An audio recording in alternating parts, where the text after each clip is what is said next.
13 لائنوں والا قرآن مجید، صفحہ نمبر 185، 80 اور 5 85، صفحہ نمبر 185، چھٹی لائن،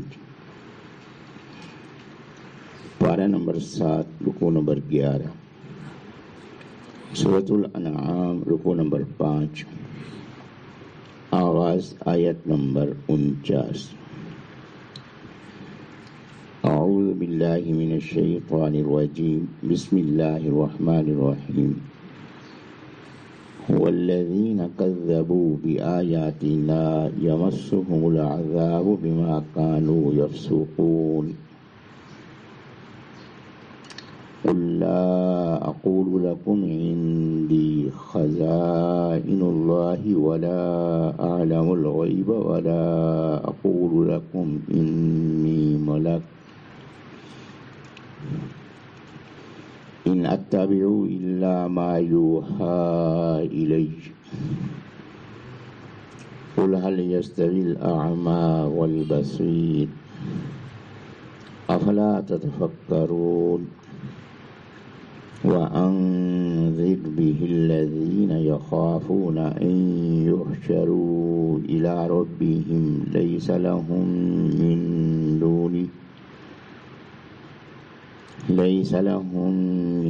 دونه ولي ولا شفيع لعلهم يتقون۔ صدق الله العظيم۔ اعوذ باللہ، میں پناہ میں آتا ہوں اللہ کی، من الشیطان الرجیم، نہایت مردود شیطان سے۔ بسم اللہ، اللہ کے نام کے ساتھ، الرحمن جو بے حد مہربان ہے، الرحیم نہایت رحم والا ہے۔ اس سے پہلے اللہ تبارک و تعالی نے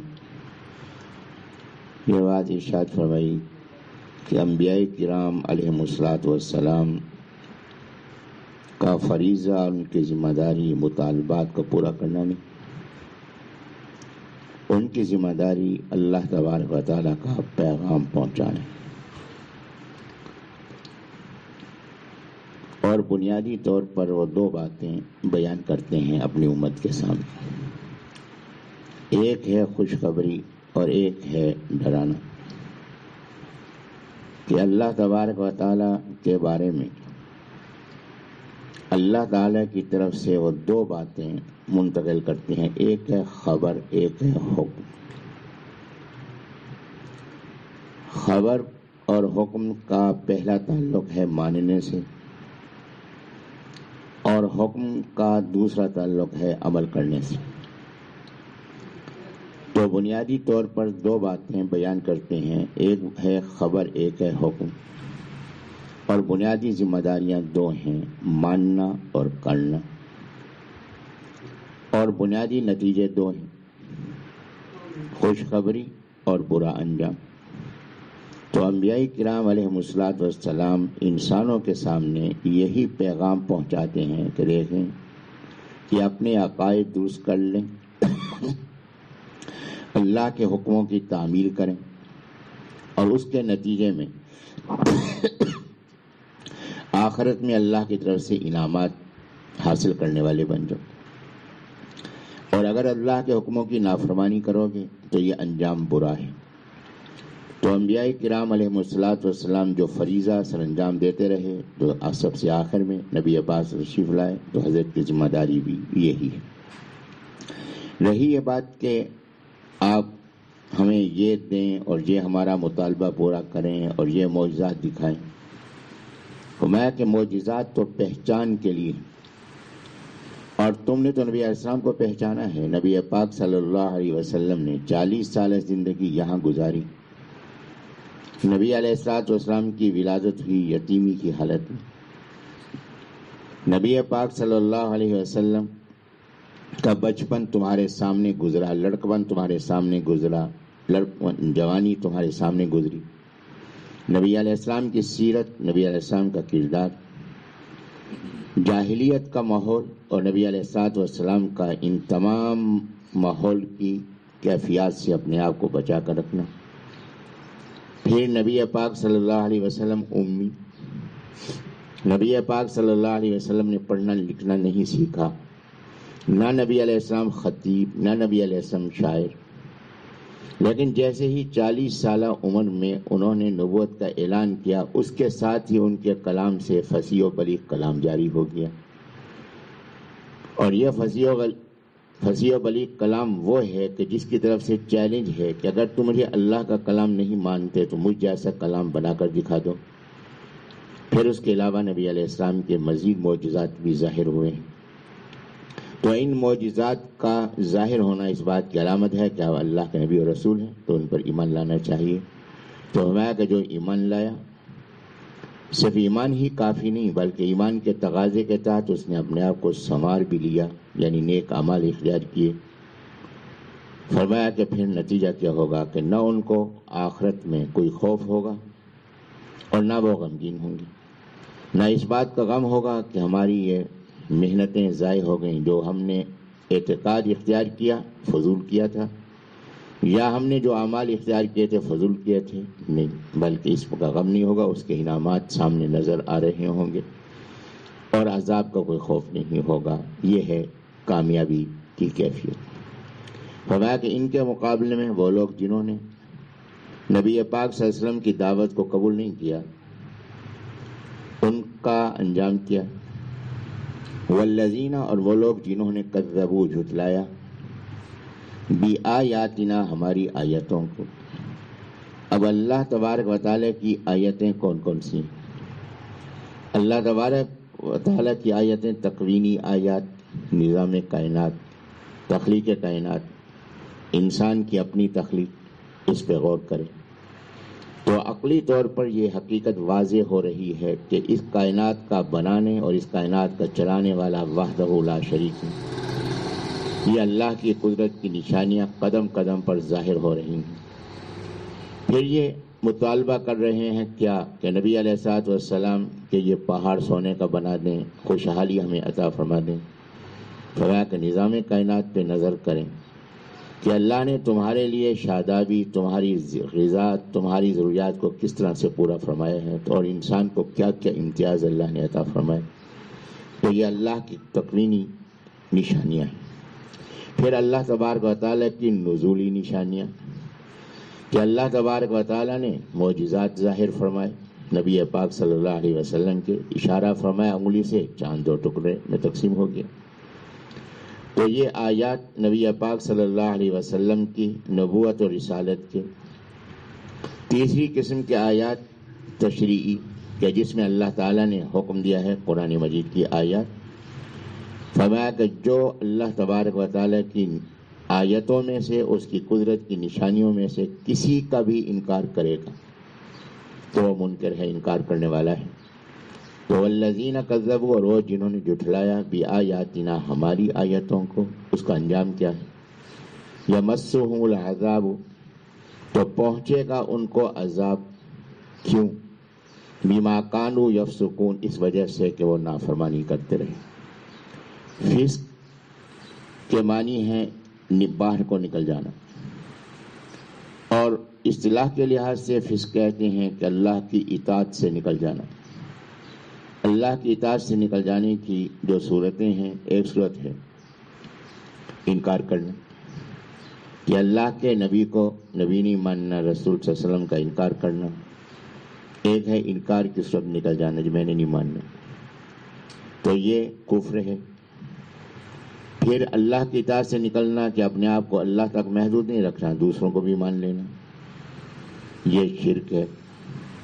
پھر اللہ تبارک و تعالیٰ کے رسول صلی اللہ علیہ وسلم کا انکار، یہ کفر ہے. اللہ تبارک و تعالیٰ کے کسی حکم کا انکار، نماز فرض ہے، نہیں نماز فرض نہیں، یہ کفر ہے. اس کے بعد یہ ہے کہ فرض مانا ہے، اللہ کو بھی مانا ہے، رسول اکرم صلی اللہ علیہ وسلم کو بھی مانا ہے، جو اللہ کے حکم ہیں ان کو بھی مانا ہے لیکن عمل نہیں کیا، یہ دوسرے درجے کا فسق ہے. تو فقہی اصطلاح میں پہلی جو انکار کی جو پہلی کیفیت ہے اس کے لیے کفر کا لفظ استعمال ہوتا ہے، اور جو دوسری کیفیت ہے مانتا ہے عمل نہیں کرتا، تو جس کو گناہ کبیرہ کہتے ہیں، تو اس کے لیے فسق کا لفظ اصطلاح کے طور پر فسق کہتے ہیں ماننا اور عمل نہ کرنا، لیکن قرآن مجید کے اندر جو فسق کا لفظ استعمال ہوا ہے وہ عمومی استعمال ہوا ہے کہ اللہ کی اطاعت سے نکلنا، ماننے سے نکل گیا تو بھی فسق ہے، اور اگر عمل سے نکل گیا تو بھی فسق ہے، تو اللہ تبارک و تعالیٰ کی نافرمانی یہ فسق ہے۔ تو فرمایا کہ یہ نافرمانی کرتے رہے، اس نافرمانی کی وجہ سے ان کو عذاب جو ہے وہ پہنچے گا۔ تو فرمایا کہ یہ انجام ہے ان کا جو نہ ماننے والے ہیں، اور ماننے والوں کا انجام اس سے پہلے بیان فرما دیا کہ نہ انہیں خوف ہوگا نہ کوئی غم ہوگا۔ اب اس کے بعد ان کے جو سوالات تھے، اعتراضات تھے، ان کی وضاحت اللہ تعالیٰ فرما رہے ہیں۔ ایک بات ان کی یہ تھی کہ حضرت دیکھیں آپ اللہ کے رسول ہیں نا، اللہ کے نائب ہیں، تو اس لیے ہماری یہ خوشحالیاں پیدا ہو جائیں اور یہ اس قسم کی ہماری معیشت مستحکم ہو جائے اور ہمیں یہ فائدہ ہو جائے، یہ سونا ہو جائے، یہ چیز ہو جائے، وہ چیز ہو جائے، اس قسم کے مطالبات، تاکہ ہمیں بھی پتہ چلے کہ آپ اللہ کے رسول۔ دوسری بات یہ تھی کہ آپ ہمیں مستقبل کے حوالے سے بتائیں کہ کون سے کام ہم کریں گے جو ہمیں فائدہ ہوگا، کون سے کام کریں گے نقصان ہوگا۔ میں تجارت کے لیے جا رہا ہوں تو بتائیں کون سی چیزیں لے کر جاؤں کہ مجھے زیادہ فائدہ ہوگا، کون سی چیزیں لے کر نہ جاؤں۔ اب یہ مستقبل کی خبریں آپ ہمیں بتا دیں۔ حالانکہ نبی اسلام مستقبل کی خبر جو حقیقی مستقبل ہے آخرت، اس کی خبر بتلا رہے ہیں، لیکن نہیں، یہ غیب پوچھتے ہیں کہ حضرت آپ دنیا کے معاملات کے اندر جو ہمارا مستقبل ہے اس کے بارے میں آپ ہمیں بتا دیں۔ تیسری بات یہ کہ ہم آپ کو کیسے رسول مان لیں؟ ہماری طرح آپ کھاتے پیتے ہیں، ہماری طرح آپ انسان ہیں، تو آپ کو یہ امتیاز، ہمارے سامنے آپ پیدا ہوئے ہیں، آپ کے بھی ماں باپ ہیں، آپ کی یہ ساری زندگی ہمارے سامنے ہے، تو کون سے امتیاز آپ کو حاصل ہے؟ لہذا اگر آپ رسول ہوتے تو کسی اور جنس سے تعلق رکھتے، کوئی فرشتہ ہوتا، تو آپ تو انسان ہیں، اس لیے ہم آپ کو رسول ماننے کو تیار نہیں۔ یہاں اللہ تبارک و تعالیٰ نے ایک ہی آیت کے اندر تینوں قسم کے اعتراضات کی وضاحت فرما دی۔ یہ ہے قرآن مجید کی فصاحت و بلاغت۔ قل، اے نبی علیہ السلام فرما دیں، لا اقول، میں نہیں کہتا، لکم تم سے، اندی میرے پاس خزائن اللہ، اللہ کے خزانے۔ میں نے کب دعویٰ کیا کہ اللہ تبارک و تعالیٰ نے مجھے اختیارات دیے ہیں؟ میں نے کب دعویٰ کیا؟ میں نے کب کہا ہے کہ میں تمہاری زندگیوں کے اندر بہتری لا سکتا ہوں؟ میں نے کب کہا؟ میری تو حالت یہ ہے کہ اگر بارش نہ ہو تو میں دعا اللہ سے کرتا ہوں۔ تو کائنات کے جملہ اختیارات تو اس کے پاس ہیں، میں تو اس کی مخلوق ہوں، میں ان اختیارات میں کوئی عمل دخل نہیں رکھتا۔ اب یہاں عقیدے کی اس لحاظ سے وضاحت ہو گئی کہ نبی اسلام فرما رہے ہیں کہ میرے پاس خزانے نہیں ہیں اللہ کے، کہ اللہ تبارک و تعالیٰ فیصلے خود فرماتا ہے، نہ کوئی فرشتہ اللہ کے کاموں میں شریک، نہ کوئی انسان شریک۔ تو اللہ تبارک و تعالیٰ تو قادر مطلق ہے، ہم تو اس کی مخلوق ہیں، اور ہمارے لیے مناسب بھی نہیں کہ ہم اس سے جو ہے مطالبے کریں۔ جب اللہ سے مطالبہ کرنا جائز نہیں تو اللہ کے نمائندے سے جو اختیارات بھی نہیں رکھتا اس سے جو مطالبہ کرنا ہے یہ کیسے جائز ہو سکتا ہے؟ اب اس میں قیامت تک کے لیے عقیدے کی اصلاح فرما دی کہ عیسائیوں کا عقیدہ یہ کہ حضرت عیسیٰ علیہ نبی جینا علیہ السلام خدائی جزو ہیں، خدائی جز ہیں اور اختیارات کے مالک ہیں، جبکہ اتنی بات بھی عقل نہیں سمجھ پا رہی کہ تمہارے نزدیک عیسیٰ علیہ السلام اختیارات کے مالک ہیں اور تمہارے عقیدے کے مطابق عیسیٰ علیہ السلام کو صلیب پہ چڑھایا گیا۔ وہ اختیارات کے جب مالک تھے تو صلیب پر کیسے چڑھ گئے؟ لوگ ان پر غالب کیسے آ گئے؟ ہمارے عقیدے کے لحاظ سے تو نہ صلیب پر چڑھائے گئے، نہ ان کو شہید کیا گیا، اللہ نے زندہ ان کو آسمان پر اٹھا لیا، تو اس میں بھی اللہ ہی کی قدرت ہے، عیسیٰ علیہ السلام کا اپنے اختیار تو نہیں۔ عیسیٰ علیہ السلام تو اس حالت کے اندر بھی بشری تقاضے کے لحاظ سے گھبراہٹ کی کیفیت میں تھے. اللہ تبارک و تعالی نے تسلی فرمائی کہ عیسیٰ آپ پریشان نہ ہوں، میں ان کے ہاتھوں کو آپ تک پہنچنے ہی نہیں دوں گا، میں آپ کو پہلے ہی اٹھا لوں. تو اللہ تبارک و تعالیٰ کی قدرت کا اظہار ہے. یہاں بھی عیسیٰ علیہ السلام مخلوق ہیں اور مخلوق جیسی عاجزی رکھتے ہیں. اللہ کے حضور دعا کرنے والے تھے، اللہ تبارک و تعالیٰ نے اپنی قدرت کا اظہار فرمایا، ان کو زندہ آسمان پہ اٹھا لیا. نبی پاک صلی اللہ علیہ وسلم مکی زندگی کے اندر ہیں، ظلم و تشدد کی کیفیت کے اندر ہیں اور مجبور ہو کے حضرت نے ہجرت فرمائی ہے. تو نبی پاک صلی اللہ علیہ وسلم رات کی تاریکی میں وہاں سے چلے ہیں ابو بکر صدیق رضی اللہ عنہ کی رفاقت کے ساتھ. وہاں بھی کیا کہ اللہ تبارک و تعالی نے حفاظت فرمائی. نبی پاک صلی اللہ علیہ وسلم سے یاسین کی ابتدائی آیات پڑھتے ہوئے باہر تشریف لائے، اللہ نے حفاظت فرمائی اور اللہ نے ان کو خیر و عافیت کے ساتھ وہاں سے نکال کے غار ثور تک پہنچایا. پھر غار ثور سے اللہ نے حفاظت کے ساتھ مدینہ منورہ پہنچایا. پھر نبی پاک صلی اللہ علیہ وسلم غزوہ احد کے اندر، غزوہ بدر کے اندر نبی صلی اللہ علیہ وسلم پوری رات دعائیں فرما رہے ہیں، اللہ کے حضور عاجزی کا اظہار کر رہے ہیں. پھر نبی علیہ السلام غزوہ احد کے اندر زخمی ہو رہے ہیں اور حضرت کا مبارک خون بہہ رہا ہے. تو یہ ساری کیفیات بتلا رہی ہیں کہ اللہ کا رسول با اختیار نہیں. یہ بات جب اللہ کا رسول با اختیار نہیں تو پھر جو عقیدہ ہم نے اختیار کر رکھا ہے کہ فلاں ولی با اختیار ہیں اور فلاں ولی کے کہنے سے یوں ہوتا ہے اور فلاں ولی کے کہنے سے یوں ہوتا ہے، تو یہ عقیدہ کیسے صحیح ہو سکتا ہے؟ پھر یہاں اللہ تبارک و تعالیٰ نے قیامت تک کے لیے عقیدے کی صحت کا اصول بیان فرما دیا کہ دیکھیں کہ خزانے اللہ کے پاس ہیں، اللہ کے خزانے، اللہ کے اختیارات کسی مخلوق کے پاس نہیں ہیں. اس کا مقرب ہونا یہ اعزاز اپنی جگہ پر، لیکن اللہ تبارک و تعالیٰ کے اختیارات کے اندر کوئی شریک نہیں. فرشتے انتہائی قوت والے، اللہ نے انسان کے مقابلے میں ان کو قوت والا بنایا، لیکن اللہ کے اختیارات میں وہ شریک نہیں، اللہ کے حکم کے تابع. خود قرآن مجید کے اندر اشارہ موجود ہے کہ نبی علیہ السلام نے جبرائیل علیہ السلام سے فرمایا کہ طبیعت اداس ہو جاتی ہے تو لہذا ملاقات زیادہ کر لیا کریں. فرمایا کہ حضرت ہم اللہ کے حکم کے بغیر تو نہ کہیں جا سکتے ہیں نہ آ سکتے ہیں، اللہ حکم دیتا ہے تو ہم حاضر ہوتے ہیں آپ کی خدمت میں. اب یہ پہلا اصول یہ بیان فرما دیا کہ اللہ کے اختیارات کے اندر کوئی شریک نہیں، اور اس نظام کائنات کے تمام تر اختیارات کس کو حاصل ہیں؟ اللہ کو حاصل ہے. فرمایا کہ ولا اعلم الغیب، اور میں غیب نہیں جانتا. غیب ایک ہے غائب، ایک ہے غیب. غائب الف کے ساتھ ہو جو موجود نہ ہو اس کو غائب کہتے ہیں، اور یہ غیب یا کے ساتھ ہے. تو غیب کے معنی ہیں وہ حقیقتیں جن کو حواس اور عقل سے معلوم نہ کر سکیں.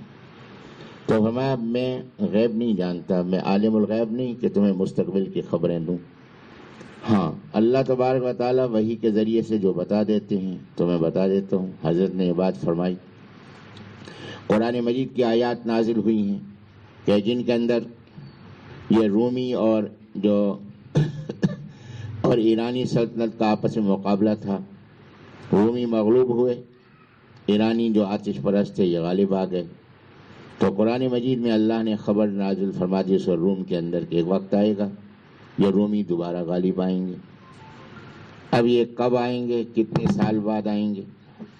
اب یہ ہجرت سے پہلے کی بات ہے اور یہ جو غلبہ ہوا ہے یہ ہجرت کے بعد ہوا ہے. تو نبی پاک صلی اللہ علیہ وسلم پر یہ آیات نازل ہوئیں اور یہ خوشخبری بھی ساتھ تھی کہ آپ رومی غلبے کی اطلاع سنیں گے جس دن اللہ آپ کو کامیابی عطا فرمائے گا. ادھر غزوہ بدر میں کامیابی ہوئی، ادھر سے یہ خبر بھی آ گئی. تو لہذا غیب کی خبریں تو نبی علیہ السلام نے دی ہیں، لیکن کیا آپ غیب کے عالم ہیں یا عالم نہیں، یہ ایک بنیادی بات ہے جس کو ذہن نشین فرمانا ہے. دیکھیے کہ عالم الغیب کس کو کہتے ہیں اصطلاح میں؟ عالم الغیب اس کو کہتے ہیں جس کے اندر دو باتیں پائی جاتی ہیں. پہلی بات یہ کہ اس کا علم ذاتی ہو، کسی ذریعے سے نہ ہو. دوسری بات یہ ہے کہ اس کا علم محیط ہو، اس کے علم سے باہر کوئی چیز نہ ہو. یہ دو باتیں کس کے اندر پائی جاتی ہیں؟ صرف اور صرف اللہ میں پائی جاتی ہیں۔ اس لیے اللہ تبارک و تعالی نے قرآن مجید میں فرمایا کہ نہیں جانتا زمین کے اندر کوئی نہ آسمان کے اندر، من فی السماوات والارض، وہ جو کہ آسمانوں میں ہے اور جو زمین میں ہے، اس چیز کو نہیں جانتا۔ لا یعلم، پہلے فرمایا کہ لا یعلم من فی السماوات والارض الغیب الا اللہ، کہ آسمانوں اور زمین میں جو بھی ہے، جس میں فرشتے بھی آ گئے، انسان بھی آ گئے، جنات بھی آ گئے، انبیاء کرام علیہ السلام بھی آ گئے، ان کی امتیں بھی آ گئیں، کہ جو بھی ہے کہ نہیں جانتا غیب کو سوا الا اللہ، اللہ کے سوا۔ تو عالم الغیب صرف اور صرف اللہ تبارک و تعالی ہے۔ یہ قرآن مجید میں اللہ تعالیٰ نے بات بیان فرما دی۔ پھر نبی علیہ السلام جو غیب کی خبریں دے رہے ہیں تو اس کی وضاحت بھی آ گئی، ذالک من انباء الغیب نوحیہ الیک۔ اے نبی علیہ السلام، یہ غیب کی جو خبریں ہیں، یہ جو آپ بیان فرما رہے ہیں، یہ کیسے بیان فرما رہے ہیں؟ نوحیہ الیک، ہم اس کو وحی کر رہے ہیں آپ کی طرف۔ تو نبی السلام کو یہ باتیں معلوم ہیں ذریعے سے۔ اسی طرح سورہ یوسف کے اندر آخری سے پہلے رکوع میں اللہ تبارک و تعالی نے فرمایا کہ یہ یوسف علیہ السلام کے بارے میں ہم نے پورا واقعہ نازل کیا۔ نبی علیہ السلام آپ تو موجود نہیں تھے جس وقت بھائی جو تھے وہ حضرت یوسف علیہ السلام کے بارے میں جو کارروائی کر رہے تھے، آپ تو موجود نہیں تھے، تو آپ کو کیسے معلوم ہوا؟ یہ غیب کی خبر ہم نے آپ کو دی ہے تو آپ بتلا رہے ہیں۔ تو قرآن مجید کے اندر ایک مقام پہ نہیں، متعدد مقام پہ اس بات کی وضاحت موجود ہے کہ نبی علیہ الصلوۃ والسلام نے جو بھی خبر دی ہے وہ وحی کی وجہ سے دی ہے، اور یہاں بھی اسی آیت کے اندر بھی اس کا ذکر آ رہا ہے۔ تو نبی علیہ الصلوۃ والسلام کا علم ذاتی علم نہیں۔ پھر یہ ہے کہ نبی پاک صلی اللہ علیہ وسلم کا جو علم ہے وہ ارتقائی علم ہے۔ خود قرآن مجید میں دعوت موجود ہے کہ حضرت آپ اللہ سے دعا کریں، ربی زدنی علما، کہ اے میرے رب میرا علم بڑھا۔ اس کا معنی ہے کہ جو علم بڑھ رہا ہے پہلے نہیں تھا تو حاصل ہو رہا ہے۔ وَعَلَّمَكَ مَا لَمْ تَكُنْ تَعْلَمْ، کہ اللہ تبارک و تعالیٰ نے آپ کو وہ علم عطا فرمایا جو آپ نہیں جانتے تھے۔ اس معنی پہلے نہیں جانتے تھے تو اللہ نے عطا فرمایا۔ جب اللہ نے عطا فرمایا تو علم ذاتی نہ ہوا، علم عطائی ہوا، اور جو عطائی علم ہے وہ عطائی علم رکھنے والا عالم الغیب نہیں ہو سکتا۔ دوسری بات یہ ہے کہ نبی علیہ السلام کا علم محیط نہیں، کہ ہر چیز اس کے اندر شامل ہو۔ نبی علیہ السلام کو جادو کا علم نہیں، جادو کے توڑ کا علم ہے، لیکن جادو کیا ہے، جادو کیسے کرنا ہے، یہ علم حضرت کو نہیں۔ وما علمناہ شعرا وما ينبغي له، نبی علیہ السلام کو شاعری کا علم نہیں۔ تو اللہ تبارک و تعالیٰ کے علم سے کوئی چیز باہر نہیں، لیکن نبی علیہ الصلوۃ والسلام کا جو علم ہے، ساری مخلوقات میں سب سے زیادہ علم نبی علیہ السلام کو اللہ نے عطا فرمایا، لیکن وہ لامحدود نہیں کہ ہر چیز کو محیط ہو، ایسا نہیں۔ جب یہ دونوں باتیں موجود نہیں تو پھر حضرت کو عالم الغیب کیسے کہا جا سکتا ہے؟ تو عالم الغیب کہنے سے اجتناب یہ ضروری۔ تو عقیدے کی اصلاح فرما دی کہ عالم الغیب صرف اور صرف اللہ تبارک و تعالی ہے۔ تیسری بات یہ ہے کہ ولا اقول، اور میں نہیں کہتا لکم تم سے، انی ملک، یقیناً میں فرشتہ ہوں۔ ایک ہے ملکن، ایک ہے ملکن۔ ملکن فرشتے کو کہتے ہیں، ملکن بادشاہ کو کہتے ہیں۔ تو میں نے کب کہا کہ میں فرشتہ ہوں؟ تو میں نے تو دعویٰ نہیں کیا کہ میں فرشتہ ہوں، میں نے تو دعویٰ یہی ہے میرا کہ میں انسان ہوں۔ تو یہاں اللہ تبارک و تعالی نے نبی علیہ السلام کی بشریت کے انکار کا رد فرمایا، اور قرآن مجید ہی میں اللہ تعالی نے اس بات کو واضح فرمایا سورہ کہف کے آخر میں، قل اے نبی السلام فرما دیں، انما انا بشر مثلکم، میں تمہاری طرح بشر ہوں۔ یہی بات پھر قرآن نے اعتراض کہ یہ تو ہماری طرح چلتے پھرتے ہیں، تو وہاں بھی جواب یہی ہے کہ میں نے کب دعویٰ کیا ہے کہ میں انسان نہیں ہوں، میں تو انسان ہوں۔ پھر ایک جگہ یہ بات ہے کہ دیکھیں کہ اللہ تبارک و تعالیٰ نے کسی بشر پہ وحی نازل نہیں کی، تو نبی اسلام جو دعویٰ کرتے ہیں کہ میں اللہ کا رسول ہوں، مجھ پہ وحی نازل ہوئی، تو یہ تو بشر ہیں، تو یہ کیسے مان لی جائے بات؟ یہ یہودیوں نے شوشہ چھوڑا۔ اللہ نے قرآن مجید ہی کے اندر یہ بات نازل فرمائی، ان سے پوچھیں کہ اگر اللہ بشر پہ نازل نہیں کرتا تو موسیٰ علیہ السلام کون تھے؟ تو موسیٰ علیہ السلام کو جو اللہ نے کتاب دی وہ کیسے دے دی؟ تم اس کتاب کو اللہ کی کتاب ماننے کا دعویٰ کیوں کرتے ہو؟ تو لہذا نبی علیہ السلام کی بشریت کا انکار قرآن مجید میں کہیں نہیں، ہر جگہ اس بات کی تائید ہے کہ لوگوں کا اعتراض یہ تھا کہ جی بشر رسول نہیں ہو سکتا، اللہ عالم حیث یجعل رسالتہ، اگر حضرت رسول ہیں تو یہ بشر ہیں تو ہم بھی رسول ہیں، ہم اس وقت تک نہیں مانیں گے جب تک براہ راست اللہ ہم سے خطاب نہیں فرمائے گا۔ تو اللہ نے اس کے جواب میں یہ بات فرما دی کہ اللہ ہی جانتا ہے کہ کس کو رسالت کا منصب دینا ہے، تو اللہ رسالت عطا فرماتے ہیں انسانوں میں نبی کو، اور نبی جو ہے یہ بشر ہے۔ تو بشریت ہر جگہ موجود ہے، اور یہاں بھی اللہ تعالیٰ نے یہ بات ارشاد فرما دی کہ وَلَا أَقُولُ لَكُمْ إِنِّي مَلَكٌ، اور میں نہیں کہتا تم سے کہ میں فرشتہ ہوں، میں نے فرشتے ہونے کا دعویٰ نہیں کیا۔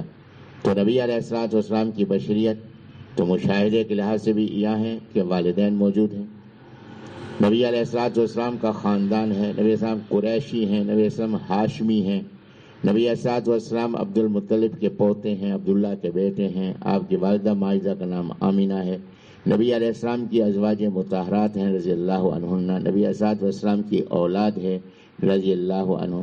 تو نبی علیہ الصلوۃ والسلام کا اٹھنا بیٹھنا، نبی علیہ الصلوۃ والسلام کا زخمی ہونا، نبی علیہ السلام کا تکلیف میں مبتلا ہونا، یہ ساری باتیں اس بات کو ظاہر کر رہی ہیں کہ حضرت بشر ہیں۔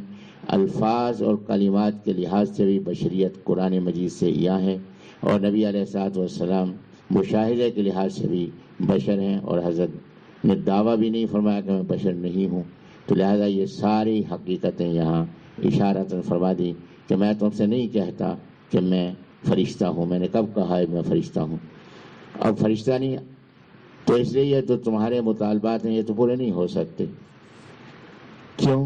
اس لیے کہ میں اللہ تبارک و تعالیٰ کا رسول ہوں، اور رسول کا کام کیا ہے؟ اللہ کے حکموں کی تعمیل کرنا اور اللہ کے حکموں کی تبلیغ کرنا، تو وہ کام میں کر رہا ہوں۔ تو یہ ذکر آگے اس میں فرمایا ہے جس میں انشاءاللہ کل گفتگو ہوگی۔ اللہ مجھے بھی آپ کو بھی صحیح فہم صحیح عمل کی توفیق عطا فرما دے۔ اور یہاں ایک بات اور بھی یہاں قابل غور ہے، یہ توجہ فرمائیں گے انشاءاللہ، اس کی وضاحت بھی کل ہوگی۔ دیکھیے قل فرما دیں لا اقول لکم، میں نہیں کہتا تم سے، عندی خزائن اللہ، کہ میرے پاس اللہ کے خزانے ہیں۔ اور اس کے دوسری بات کو چھوڑ کے تیسری بات میں پھر آپ دیکھیں ولا اقول لکم انی ملک، اور میں نہیں کہتا تم سے یقیناً میں فرشتہ ہوں۔ لیکن درمیان والی بات ولا اقول لکم عالم الغیب، یہ نہیں فرمایا ولا عالم الغیب، یہاں اقول لکم کا جملہ موجود نہیں، یہ موجود نہیں، تو اس کے اندر فصاحت و بلاغت کے لحاظ سے جو اشارہ ہے وہ کیا ہے؟ انشاءاللہ اس پر بھی کل گفتگو ہوگی۔ اللہ مجھے بھی آپ کو بھی صحیح فہم، صحیح عمل، صحیح ایمان کی توفیق عطا فرما دے۔ وآخر دعوانا الحمدللہ رب العالمین۔ الحمدللہ رب العالمین الرحمن الرحیم مالک یوم الدین۔ اللہم صلی وسلم وبارک علی سیدنا ومولانا محمد النبی الأمی وعلى أزواجه وبناته وجميع أهل بيته وأصحابه وآله أجمعين كما تحب وترضى عدد ما تحب وترضى۔ اللهم أيد أمير المؤمنين والمجاهدين معه، اللهم انصرهم ولا تنصر عليهم، اللهم ثبت أقدامهم إنك أنت على كل شيء قدير۔ اللهم اغفر لنا ولوالدينا ولأولادنا ولإخواننا الذين سبقونا بالإيمان ولجميع المؤمنين والمؤمنات إنك أنت العفو الكريم إنك أنت الغفور الرحيم فاغفر وارحم وأنت خير الراحمين۔ اللهم إنا نسألك خير الدنيا وخير الآخرة ونسألك العفو والعافية والمعافاة في الدنيا والآخرة۔ اللهم إنا نسألك علما نافعا وعملا متقبلا ورزقا حلالا طيبا واسعا وشفاء من كل داء۔ اللهم ربنا نجنا من القوم الظالمين اللهم ربنا لا تزغ قلوبنا بعد إذ هديتنا وهب لنا من لدنك رحمة إنك أنت الوهاب. اللهم ربنا آتنا في الدنيا حسنة وفي الآخرة حسنة وقنا عذاب النار وقنا عذاب القبر ولا تخزنا في الدنيا ولا يوم القيامة. اللهم ارزقنا شفاعة النبي صلى الله عليه وسلم.